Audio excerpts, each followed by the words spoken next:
energia elétrica é obtida a partir de energia potencial de uma massa d'água. A forma na qual ela se manifesta na natureza, nos fluxos d'água, como rios e lagos, pode ser aproveitada por meio de um desnível ou queda d'água. Assim, podemos construir uma empresa para que esse fluxo de água seja o suficiente e constante para produzir energia elétrica. O Brasil tem um grande potencial para produzir esse tipo de energia, já que para que haja usinas hidrelétricas é preciso que tenha um desnível, para que a água tenha seu maior potencial possível. Assim podemos produzir energia elétrica.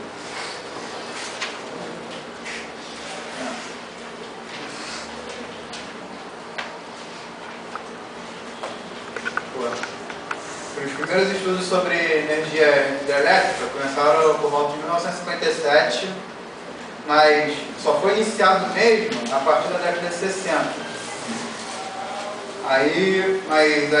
As obras só começaram mesmo na década seguinte, com a primeira usina hidrelétrica lá por volta de 1981.